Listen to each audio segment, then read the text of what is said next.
สวัสดีครับวันนี้ก็จะมีปลาหมึกนะครับเนาะปลาหมึกลวกครับเส้นรีบกันในลวกยาวครับแล้วก็ผักกับเนี่ยก็จะมีน้ำยัดในขนมไม่ได้เป็นมีขนมจีนตั้งแตงแครอทแล้วก็ผักกี้ผักกัดขาวครับผักกี้ก็มีครับนะมีอะไรอย่างครับแล้วก็จะมีปลาเผาครับไม่ได้จะมีปลาเผาครับแล้วก็อันนี้หนังหูหมูซ่าเนี่ยครับเนาะยำหนังซะยำหูหมูเนี่ยครับมาขายกี่ต้องมันครับ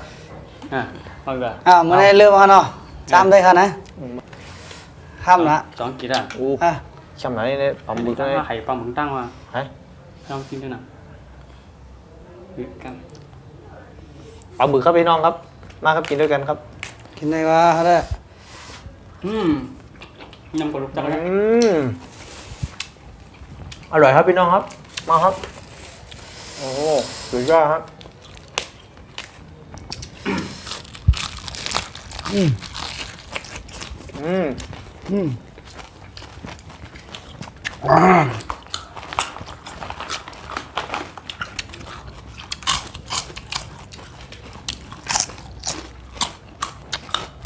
ร่อยครับอร่อยโอ้สุดยอดนี่ลองยำหูหมูนะครับยำหูหมูจิ้มกับน้ำจิ้มนะครับอันนี้ไม่ต้องจิ้มก็ได้นะครับเพราะว่ามันมีน้ำจิ้มอยู่แล้วมันเพราะว่ามันเป็นยำนะครับไม่ปลาหมึกเนาะ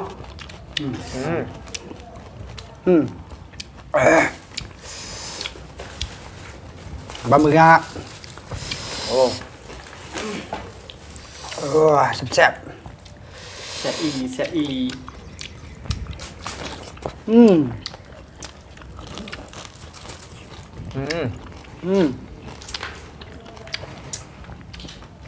ทำไมเก่งไม่ได้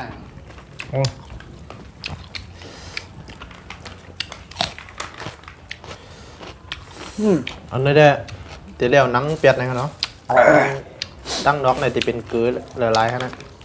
พวกหมอเป็ดได้จะไล่ครับก๊อกหนังเป็ดโอ้ยเนื้อเจ็บคือตัวนั้นอ่อนจะรอหนังคือลองได้เลยได้ใส่หนังเนี่ยลองชิมดูดิเนี่ยอร่อยมากเลยนะเอานี้มาครับพี่น้องครับหนังปลาเผาหนังปลาเผาก็เกลือล้วนๆกันเนาะเกลือนะเกลือล้วนๆเกลือเนี่ยเป็นวิตามินอันดีครับเนาะนะครับพี่น้อง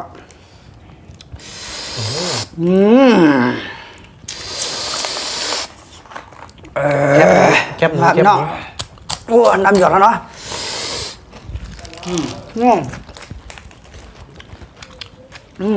ทนไม่ไหวแล้วนะครับขอก่อนนะครับจัดสักหน่อยนะฮะโอ้โหนานๆทีไม่ได้กินนานแล้วดูครับคำใหญ่ๆเลยนะครับดู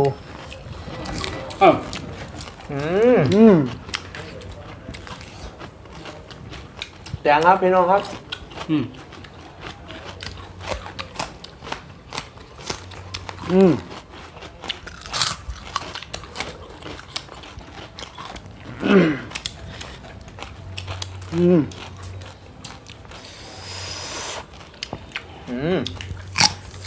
เอาใหญ่ๆเอาใหญ่สาบใจ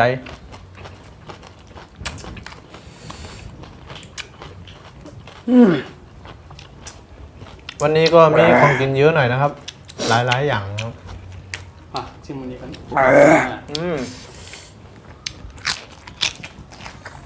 อันนี้ก็จะเป็นปลาหมึกครับปลาหมึกลวกเรียบร้อยนะครับไม่ใช่ของสดครับนี่ก็สั่งทำมาจากร้านนะครับ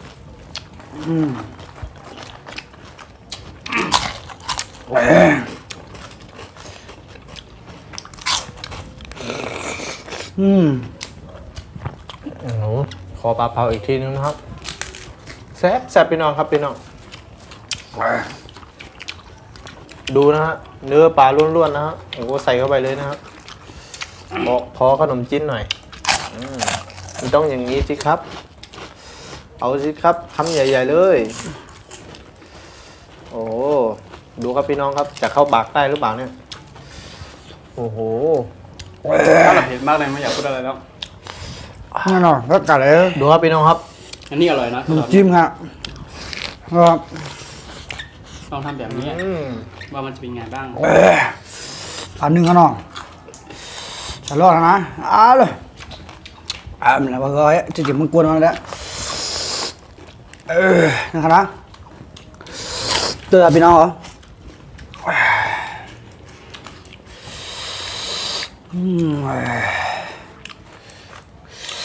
เผ็ด นะครับกินมันเนาะ ปลาหมึกครับปลาหมึก อะไรวะเอาน้ำมันออก อืมอืม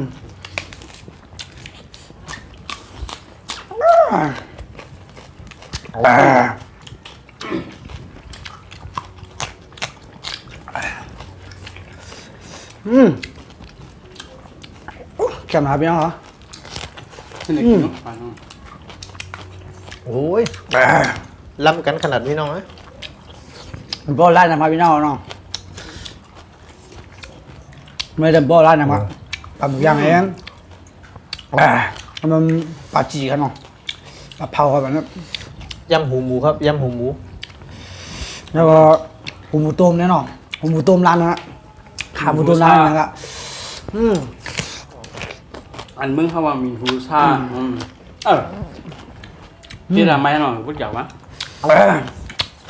นี่ฮะพักขี้นะยานะอืม มีฮูซ่าอันนั้น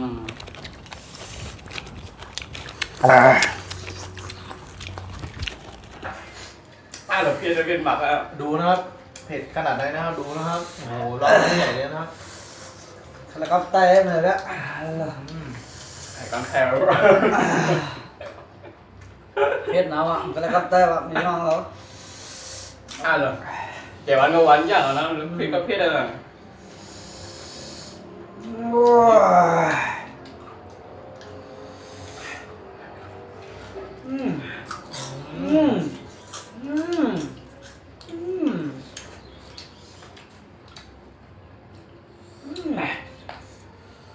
โหคำเดียว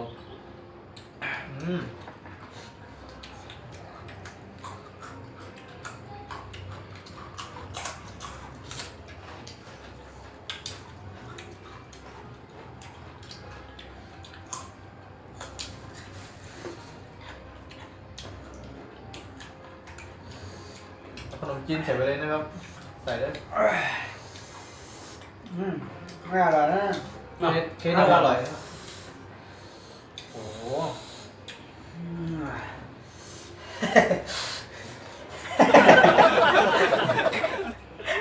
อร่อยมากนี่แบบนะ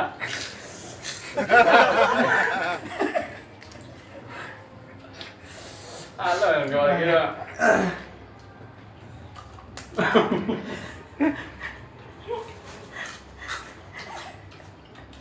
เสียอันดับสมองให้พี่น้องเต้เข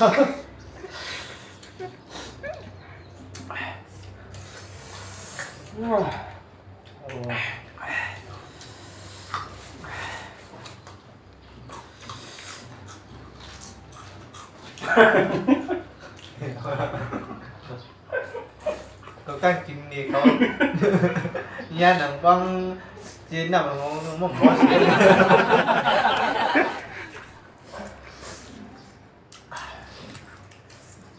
โอ้สุดยอดครับพี่น้องครับเผ็ดโคตรเผ็ดเลย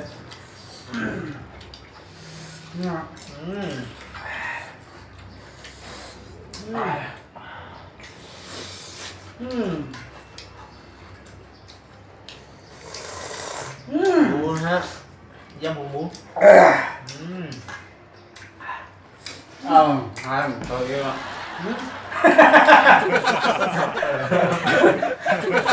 ข้าวเผ็ดแล้วอ่ะ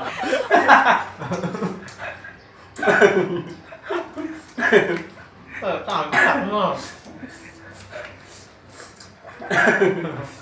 กินอะไรกันเนี่ยติดหมดแล้ว ถึงหมดแล้วหมดแล้ว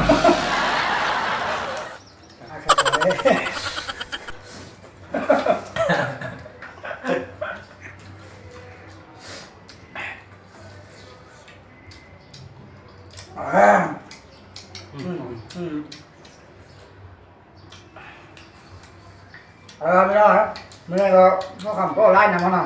ไม่ได้เป็นแบบนี้nóมากินเนี่ยตรงนี้ปลาหมึกนี่เนาะปลาหมึกนี่ยำหมูด้วยเนาะเดี๋ยวมีปลาถอยนี่เขาบอกไล่นะมันไม่ต้องเหรอไม่ได้เขาไปน้องอ่ะไปยันปอกระไรกันนะทำได้ว่าปานามาเขาไม่ยันจะเอาหรอกมา